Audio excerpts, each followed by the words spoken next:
ঐক্যমত্য কমিশনের সংস্কার নিয়ে দর কষাকষি চলছে এবং পরিস্থিতি এই জায়গায় এসে দাঁড়িয়েছে, বিএনপি বা তার সঙ্গে গুটিকতক দল এই দর কষাকষিতে তারা যখন কোনো একটা বিষয় ছেড়ে দিচ্ছে বলে মনে হয়, তাহলে সেটা একটা পাওয়ার পার্টি বা বিএনপি তারা তাদের দলীয় স্বার্থ ছেড়ে দিল এরকমটা বলে উপস্থাপিত হয়। এবং আমরা যারা এনসিপিতে আছি বা সংস্কারের পক্ষে যে পক্ষগুলো এখানে উপস্থিত আছে, আমরা যদি সংস্কারের প্রশ্নে কোনো একটা বিষয়ে ছাড় দেই, তাহলে এটা গোটা জাতির স্বার্থ সেখানে ছাড় পড়ে যায়, গোটা জাতির স্বার্থ সেখানে কাটা পড়ে যায়। বাংলাদেশে 24-এর অভ্যুত্থানের মধ্য দিয়ে যে নতুন বাংলাদেশের স্বপ্ন আমরা দেখেছিলাম, যে বাংলাদেশে গণতান্ত্রিক রূপান্তর ঘটবে, রাষ্ট্রের যে অর্গানগুলো আছে সেখানে ক্ষমতার ভারসাম্য থাকবে, বিকেন্দ্রীকরণ থাকবে, জবাবদিহিতা থাকবে, সেই জায়গাগুলোকে নিশ্চিত করার জন্যই মৌলিক সংস্কার প্রয়োজন। আমরা দেখছি যে আজকের আলোচনাতেও সেই মৌলিক সংস্কারের বাস্তবতা থেকে আমাদেরকে অনেক দূরে থাকতে হয়েছে।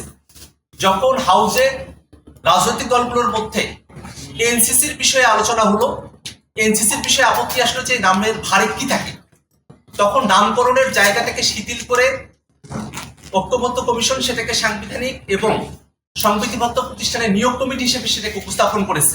কিন্তু তারপরে আমরা দেখলাম বিএনপি এবং তার সঙ্গে গুটিকতক দলের আপত্তির কারণে, বাধার কারণে এই নিয়োগ কমিটি, যার মধ্য দিয়ে আসলে নির্বাচন কমিশন, দুর্নীতি দমন কমিশন, কর্ম কমিশনের মতো প্রতিষ্ঠানগুলো সেখানে নিয়োগ স্বাধীনভাবে সম্পূর্ণ হবে, সেই জিনিসটাকে বাস্তবায়ন করা সম্ভব হলো না।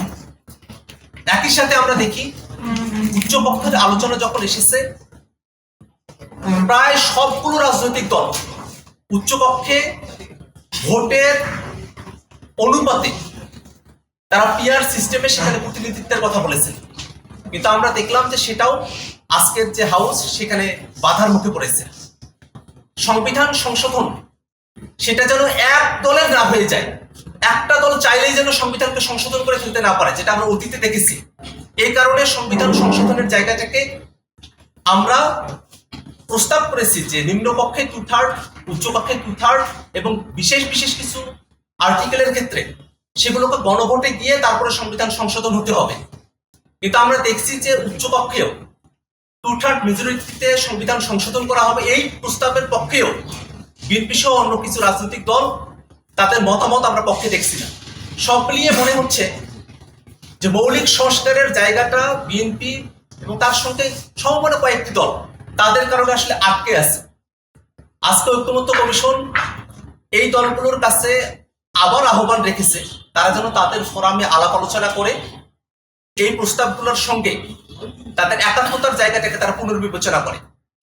আমরাও একই কথাটা বলতে চাই, এত মানুষের রক্তের ভিতর দিয়ে আমরা যে নতুন বাংলাদেশ পেয়েছি, সেই বাংলাদেশে কোনো একটি সরকার ক্ষমতায় এসে নির্বাচন কমিশনকে যাচ্ছেতাই ভাবে ব্যবহার করতে পারবে, দুর্নীতি দমন কমিশনকে যাচ্ছেতাই ভাবে ব্যবহার করতে পারবে, সরকারি কর্ম কমিশন এবং অন্যান্য সাংবিধানিক এবং সংবিধিবদ্ধ প্রতিষ্ঠানগুলোতে তাদের ইচ্ছা মতো, মর্জি মতো দলান্ধ ব্যক্তিদেরকে নিয়োগ দেবে, তাদের মতো করে সেই প্রতিষ্ঠানগুলোকে ব্যবহার করবে, বিরোধী মতকে দমন করবে এবং বাংলাদেশে সরকারের জবাবদিহিতার জায়গাকে নিশ্চিত হতে দেবে না।